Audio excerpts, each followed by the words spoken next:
Hey everybody, Scout Crafty here again. TGIF, thank God it's Friday. Another week under our belts. We're getting close to Christmas. I'm getting stressed out. Got a lot of things to do. Every time I go on Amazon to do some shopping for friends and relatives, I always wind up buying myself stuff. I don't know what's going on. First thing I want to start off with, I want to talk about the drones. Remember we were talking about the drones last week? Well, I did some investigation from the FAA website, and I found out that any drone that operates in the United States that weighs over 250 grams, which is about the weight of a cup of flour, which is nothing. It's got to be a tiny drone, but anything bigger than those super tiny drones must have an FAA identifier, radio identifier on board that identifies all the information about the drone, the owner, and everything else. So it's obvious that any of these big things that are flying around, either if they're not identified, then something's up. So, but they must have a radio identifier on the drone in the United States to operate, or, they'll come to your house if you're a civilian. That's just the way it works around here. Next up, last week on Wednesday, we did a repair on the Kilowatt. The LCD was fading out, and we tried to clean what's called the zebra connector. And they call it a zebra connector because it has alternating conductivity strip that looks like this. And unfortunately, I missed the one half of it. And Max pointed out, also Marcel pointed it out to me. And I wanted to make sure that if any of you guys are going to try this, that you do it right. I got lucky last time and it worked, but, I want to make sure you get it right. So let me show you real quick what I'm talking about and how you have to get both sides with a special cleaner. And then we have to go up in the attic, first of all. So let's go in the attic to get this cleaner. Okay, we're in the attic again. Everybody loves a trip to the attic. Let's see what interesting things we could find up here now. Here in this corner of the attic, I got a lot of old-timey, interesting things up here. But today I came up to get this here. You ever see this old-timey luggage? I found this old piece of luggage, and I made this. I bought the old-timey decals. See these old-time decals? I always wanted one of these when I saw it. You know what else I always wanted? A carpet bag. You ever see a carpet bag? Anyway, look at that. All these old-time, it's like you've been around the country. This one's starting to come off a little bit, but there you go. It held up pretty good. 20 years or so I've had this thing. Old-time luggage. This is something you don't see anymore, right? Chicago, Glacier National Park. What do you think of that? Pretty cool, right? Here's something that you won't hear often. Now I actually came up here for Santa here, because Santa goes at that window back there. You see that window? Let's put him up. Now I have Santa on a timer, and then I plug him in. There he is. Now he gets turned around because he faces outside.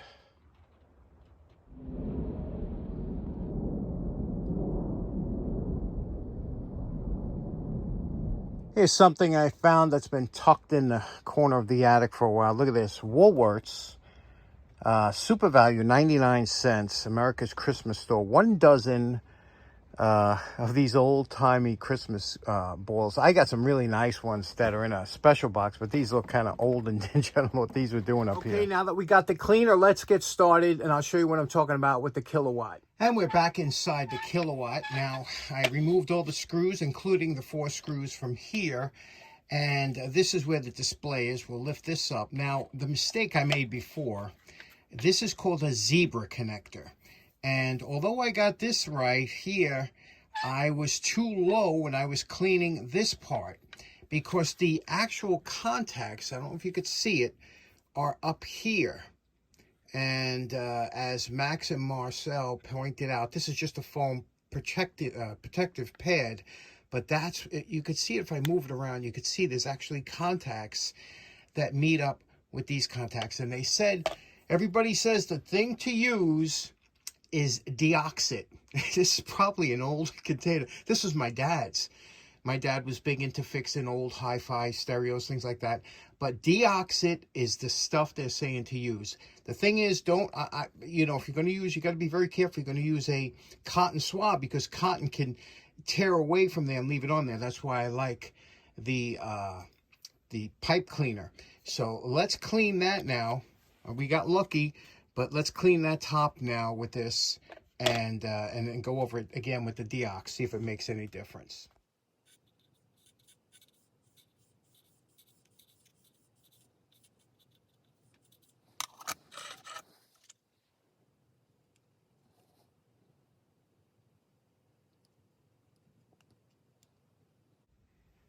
Okay, that should be good. Okay, it's all back together. Let's try it out again.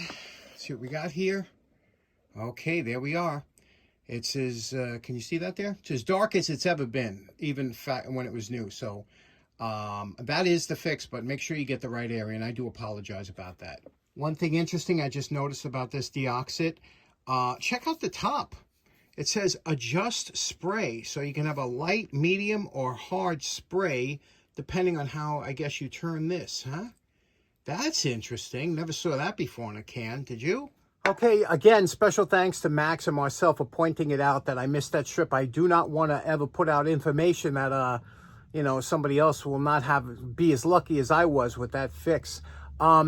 Next up, like I said, I was doing a lot of shopping, buying myself a lot of stuff, and let me show you some of the things I picked up while Christmas shopping for other people. Okay, now I was watching my buddy Right On with John Crane, and John had a fantastic episode on a lot of items that he suggests that he had, his year-end favorite items, and I'll have a link of that in the description, and it just had a lot of great stuff, and I'll tell you, everything he had, I wanted to buy, but there was one item that I've been looking at for a long time, and I said, you know, since John recommended it, I had to get it. So I wanted to show you what this is.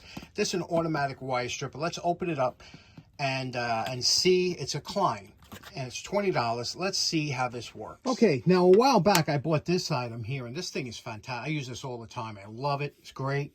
Works good. I paid like $10 on Amazon. This thing was, like I said, about $20. And this one here is very nicely made. And how it works is so simple.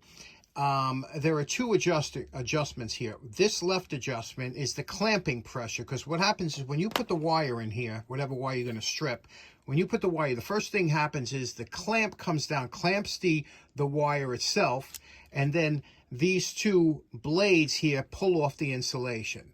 So it looks like this. As it clamps, and then it pulls off the insulation. And you can adjust this clamping force more or less depending on the size of wire you have. So that's one adjustment. The second adjustment is this one here, and all that does is, this is the stopper, and this comes in and out. You loosen this up and you see how that comes in and out. So that depends on how much you want to have stripped off, and all it does is it stops the wire.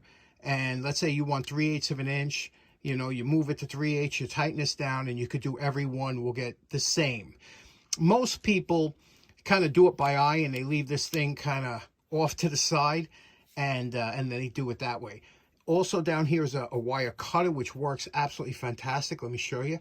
Cut it right here, just like a razor sharp. So let's now, like I said, if I wanted a little bit more, I'd push it up more, but just by squeezing this down and opening up, look at that, it doesn't do any damage to the wire. Beautiful strip. And then what I like to do is take this insulation, twist it around, and what a beautiful strip. So this was been on my want list for a long time. Absolutely beautiful. So glad I got it. You know, for 20 bucks, trying to strip wire with those old wire strippers is, especially when you're doing a big job, it's just a pain, and these are really nice. So that's one item. By the way, those wire strippers are made in Taiwan, which is another great thing, because I love stuff made in Taiwan. Secondly, I see these all the time on Big Clive. Big Clive is a gentleman out in the UK who does all kinds of electronics. Big Clive, I'm good for about 5 minutes of his video, and then he absolutely loses me on everything. When he starts getting into schematics, and I'm just lost. But Big Clive was always using these to take things apart and rip into things, and he used to say, get them. And sure enough, I found these on Amazon. These are, I bought a lifetime supply. I bought 10 pair of these for $20. And so at $2 a pair. But these are really well made. They got a spring on here. See that little spring rod? And they feel so nicely made, so smooth. And they're so good for cutting into small areas. You could see here. Look at that. And you know, when these things should dull out or whatever the case may be, they last for a long time. Very comfortable, very lightweight, great for getting in. And they're flush cutters, which means you could get right up to something and cut it flush. Zip ties, whatever you have to cut, for $2. That's what I bought these to give gifts.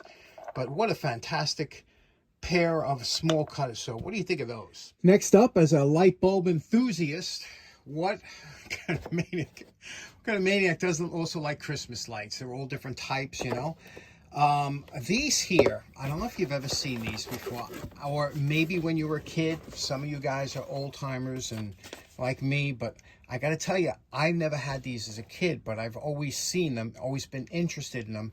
And these are what they call bubble lights. And they have quite a history to them because they came with all kinds of warnings, but they really have never had a problem with them. Nobody's ever reported problems with them. But and these are nicely made. They're made in China, but they're you know, whoever the manufacturer was did a nice job. And there is a little bulb in here. And this is a liquid, either denatured alcohol or a different type of another. And that's where the problem comes. Some of this liquid was kind of toxic, so you're not really meant to drink it or break it. But I've, you know, seen tests on it, and they've never had problems. But this boils at a very low boiling point because the heat of the bulb, you know, warms up the base of this liquid vial that's sealed, and it bubbles. And that's what was interesting about it. So let's light these up. I've never ever had them on a tree, never seen them when I was a kid, but I've seen them online. I said, I got to get a pair of these, a set of them.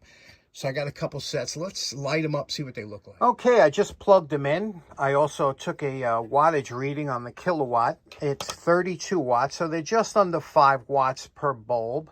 You can see one of them is already starting to bubble. And again, they really have a quality feel to them. They're starting to bubble now. You can see it seems the red, whatever dye they add to the red, maybe bubbles. Oh, look at this one. Look at the gold one starting to really bubble up. Let's see what these look like in the dark. Boy, these are really terrific, aren't they? Okay, here we are. And I got to tell you, they are everything I heard. They are absolutely beautiful. Breathtaking almost. And the movement of the bubbles always gives a little bit of extra excitement when you're looking at Christmas lights, right? I could see how these were very popular. Let me know if you've ever had these in where you live. I think they were kind of big out in the Midwest or something, because I don't think they were too big here where I live, but these were popular back in the 40s and the 50s, I think. So what do you think of these? Very nice, very nicely made. An excellent purchase, if I must say.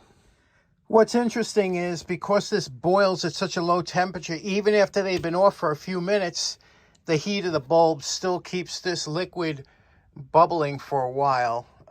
You see that they're still bubbling and will for, I guess, about 10 minutes until they cool down. Okay, so in closing, one enjoyable tradition that I follow for many, many years is every Christmas I always buy myself something small that I've wanted for a while. And this year it was those Klein wire strippers, and I'm so glad I got them.